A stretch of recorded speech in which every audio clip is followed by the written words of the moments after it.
you said you feel like you come over the top. You do. So your club path is out to in by, I think it was like 7.5, 8 degrees on average. What that means is when the club is swinging out to in, you're going to get some that go left, you're going to get some that go right, and you're going to get some that finish on target. But you're probably going to get a mix of those three. The key thing is, for us, trying to find the root cause of that and why that happens.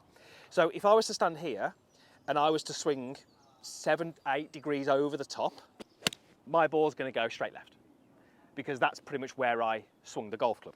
In your case, through the golf swing, the club face is too open. Now, open basically means right. So because the club face is open, which is something that's making the ball go to the right, you swing to the left to try and compensate for that. Okay. So if I now swing to the left, like I just did, but I change my grip and I have a very weak grip, that's going to open the club face, and when I swing left, it sort of makes it sort of come back to target. But it's going to be very difficult for me to consistently get that on target. So what we need to do with yourself is we need to strengthen the club face, which is going to be through a glove hand grip change. What that will do is it will get the club face to match where you swing more. So you're more likely to hit them straight left. When you're hitting them straight left, we can then get the over the top, take it out, get you to swing straighter, and you'll have pretty much neutral ball flights. Okay, if you want to take your normal setup for me. Okay, nothing needs to change. And just when you're ready, just stand up in front of you this way, just stand up perfect. And you can take this hand off. So we're going to change this hand.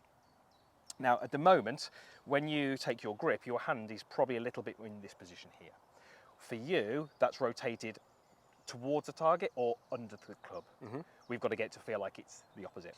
So we've got to feel like the hand gets more on top. Here we go. Now, the thumb on your left hand should actually sit slightly on the right-hand side of the handle. Okay. So you've actually got these perfect little marks here, you can see, so slightly to the right. Yeah. What that will feel is it will feel different in the grip, but it might even feel different all the way through up here because you're rotating your whole arm this way. What that's doing, by turning your hand, if you turn it even more, that's too far, but what it does, it gives you the ability to twist the club face more this way in the swing. When you have a weak grip this way, that's very extreme, it's really hard to twist the club face. And then that's where you're getting the open then? That's right. You're now going to start to see a little bit more of these knuckles. You might start to see the logo on your glove a little bit more, and it's going to be probably putting a little bit more what we call shape in this wrist. Yep. So what did we say would happen? Yeah, slightly left. Straight, but I mean but how well was that struck? Yeah. How well was that flighted? Yeah. So that was almost perfect. Okay. Because what you're seeing there is, because the club face was open, you had to swing to the left. What we've done is got the club face square. So when you swung to the left, that's where the ball went. So there would be no incentive to swing left now. So once we can get that happening more often, then we can encourage you to swing the club straighter, because that ball, if you ignore the target, flew dead straight, exactly where you swung. That was perfect. That was exactly what I wanted to do. It couldn't have gone any better. See, these are really good now. Yeah. This is exactly what I wanted to see. So there's two things that tend to happen when someone swings a little bit to the left. And you do both of these. All right. Okay, and they go hand in hand, so they're not two faults, they're just two together. Let's just make a little half back swing. When you swing more to the left, the club comes out this way, and to make room for that club, the golfer tends to want to sort of back up onto this foot. Right. And what that does, it gives the club more opportunity to swing down and across. What we've got to try and do is we've got to try and change a little bit of the backswing shape, but we need you now to be shifting more towards the target in the downswing. So if you want to move your hips towards the target, beautiful, which gives you the opportunity to then bring the club into more here. Okay. Because what we now know is that this club is pointing pretty much in exactly the same direction as you're swinging. What we've got to do is get you to swing straighter. This is a great little drill if anybody does that. Anybody goes over the top and backs up. You're going to put your left foot forward and you're going to go like this. Right. So you're literally on that foot. That's there for a tiny bit of balance. And you'll feel that when to do that, you have to kind of shuffle that forward a little bit. And it'll take you a little while to get kind of comfortable here. But from here, you're then going to turn and feel like you swing in behind you and more what you feel is up the right-hand side. Okay. It's just a drill. This is not obviously how we get you to go and play golf. So your grip is good. You're swinging in and through. And whilst this foot is here for a little bit of balance, I want to just be aware that I'm never really putting any weight on it. It's literally just there, I'm working around this leg. And what we should be able to do is be able to create different sort of deliveries of the golf club and change our club path, which is ultimately what we're trying to do. Excellent, love this, really good. So you see how the ball flight's changing again? It's left, but it's not the same way it's going left. It's going left in a different way. Yeah. Perfect, starting to get some really good progress here. So in terms of that drill, you probably couldn't have done that any better. That number won't mean anything, Okay. but it says 1.6. So what 1.6 tells me that relative to your target, your club was swinging 1.6 degrees to the right. Now it was 12 to the left. Yeah. So we haven't yet made a golf swing where we've put everything together, but what we've done is we said, right, we need to change the club face. We did it. We need to change the path of the club. We did it. Now we've got to put those together, which is the more difficult bit. Yeah. But so far, in this kind of almost checklist of we want to do this, we're ticking those boxes. Okay, and then when you're ready, just a touch more weight onto your lead side, beautiful, good. And then the feel, this is the key thing, the feel is you make a backswing, keeping the weight forward. So make me a backswing all the way up, good. And now you feel like you move the weight forward as you swing what you feel is more from the inside. Beautiful. So if I just grab a club, so what we're trying to do with yourself is we're trying to sort of get the downswing and the backswing to be pretty similar in terms of shape. Yeah.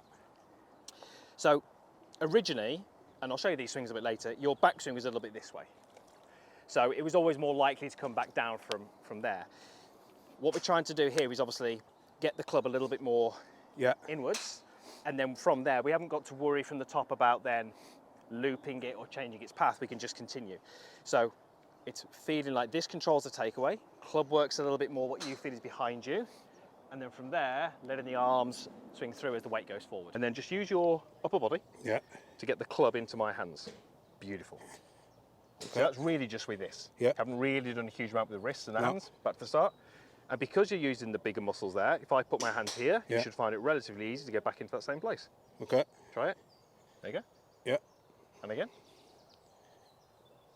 And again, once more. Okay. Okay. Now my fingers are only a few inches apart, but it's quite easy to get there because you're using the bigger muscles. Do that once more for me. Good. And then from here, just continue the shoulders turning. Good. And then from there, let it go. Good.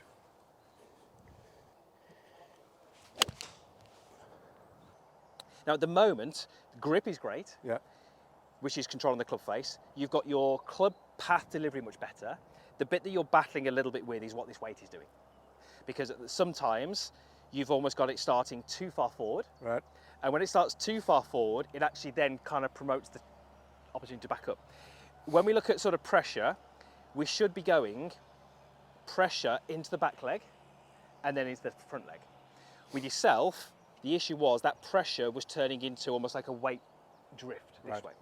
So let's go through a couple of shots and just try and be a little bit more accurate with this setup. We're going here, I feel 50-50. Small bump. I just feel a touch more on here, but not a huge amount. Then from here, the feel, and this is the key bit, the feel is that I stay forwards. And I say feel because if we could measure what's happening, you would be moving to this leg. We know that would happen, but the feel is to stay forward. And then all you're going to do is you're going to get your belt buckle and move it what you feel is in front of the golf ball, if you're looking at it from that camera. Right. So belt buckle starts middle of my heels. I stay centered, and then I move my belt buckle forwards as I swing through. This is difficult because there's a lot to coordinate here, but just with your hips, you're just going to find that little bit more onto your left side. Perfect, that's all we need. Good, good, good. Okay, and then from there, you make a big backswing, feeling nice and centered, so big, big turn and hold it. Good, and then try and get your belt buckle to go what you feel is in front of the golf ball now. Beautiful, so not through rotation, through more, there you go, that's better. And then from there, don't swing and hit the ball, but swing through, let the arms go, through to here, beautiful. Okay. Okay, that's hard, there's a lot going on there, but that's the movement we've got to work on. So.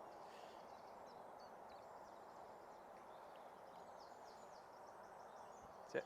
Hips go forward as you swing the arms through. Beautiful. That's it, good. Out of interest, try this. Take yourself to the ball. We'll do one like that. So you are going to hit this one. Okay, so backswing and hold it. Okay, then your hips go forwards, club comes down to here, let the club go. Now just slowly, little backswing and just chip it. Beautiful.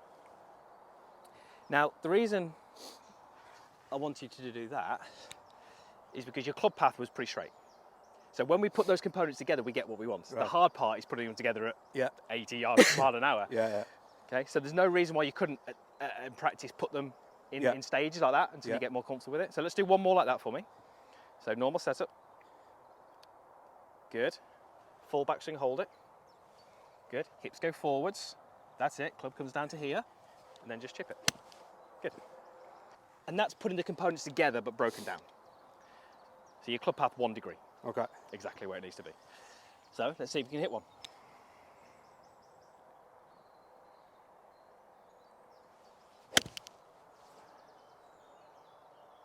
Very close. Nearly. Nearly. So your distance there, 167. So you said at the start, sometimes it goes 175. Yeah. But I said to you that's in there. Yeah. And but that will happen a lot more often when you can do what you're doing. Best swing you've done. That might be the best shot of it. Yeah. Those numbers there. I mean, they might not mean anything to you, but as a coach, 1 and 0, I mean, I'm looking at it like, that's perfect. That is so straight. Yeah. You almost can't hit a straighter golf shot than that. Swung straight, face straight, ball speed's higher. I mean, again, that is, I mean, you can't do much more than that. No, great. That's really, really good.